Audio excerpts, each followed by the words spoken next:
നമസ്കാരം, പ്രവാസി മലയാളിയിലേക്ക് സ്വാഗതം. കൊറോണ വ്യാപനത്തിന്റെ നാളുകളിൽ ജോലി നഷ്ടപ്പെട്ടും മറ്റുള്ള ബുദ്ധിമുട്ടുകളാലും നാട്ടിലേക്ക് എത്തിയ പ്രവാസികൾക്ക് നേരിടേണ്ടി വന്നത് കടുത്ത അവഗണനയാണ്. ഒരുപക്ഷെ സമൂഹ മാധ്യമങ്ങളിലൂടെ എല്ലാം കണ്ടത് ആ കണ്ണുകൾ നനഞ്ഞിട്ടാണ്. ഇപ്പോഴിതാ നാട്ടിലേക്ക് മടങ്ങിയെത്തുന്ന പ്രവാസികൾക്ക് നേരെ ഉണ്ടാകുന്ന ശാരീരിക മാനസിക പീഡനങ്ങൾക്കെതിരെ നടപടി ആവശ്യപ്പെട്ട് ഗ്ലോബൽ പ്രവാസി അസോസിയേഷൻ സമർപ്പിച്ച പരാതിക്ക് മറുപടി നൽകിയിരിക്കുകയാണ് വയനാട് ജില്ലാ പോലീസ് അധികൃതർ. അസോസിയേഷൻ ചെയർമാൻ സലാം പാപ്പിനിശ്ശേരിയുടെ പരാതിയിലാണ് Wayanad police additional superintendent V D Vijayan മറുപടി നൽകിയത്. കോവിഡ്-19 പശ്ചാത്തലത്തിൽ ജോലി നഷ്ടപ്പെട്ടും വിസ കാലാവധി കഴിഞ്ഞും കുടുങ്ങിപ്പോയ പ്രവാസികൾ നാട്ടിലെത്തുമ്പോൾ കടുത്ത ശാരീരിക മാനസിക പീഡനങ്ങൾ നേരിടേണ്ടി വരുന്നെന്നായിരുന്നു സലാം പാപ്പിനിശ്ശേരി സമർപ്പിച്ച പരാതിയിൽ പറയുന്നത്.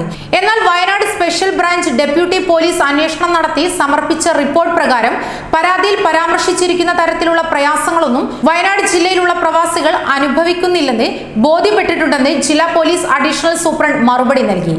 പ്രവാസികൾക്ക് ഇത്തരത്തിലുള്ള പ്രശ്നങ്ങൾ സംഭവിക്കുന്നുണ്ടോ എന്ന് നിരീക്ഷിക്കുന്നതിനായി ജില്ലയിലെ എല്ലാ SHOമാർക്കും നിർദ്ദേശം നൽകിയിട്ടുണ്ടെന്നും ഇത്തരം കാര്യങ്ങൾ ശ്രദ്ധയിൽപ്പെട്ടാൽ നടപടികൾ സ്വീകരിക്കുമെന്നും മറുപടിയിൽ വ്യക്തമാക്കുന്നു.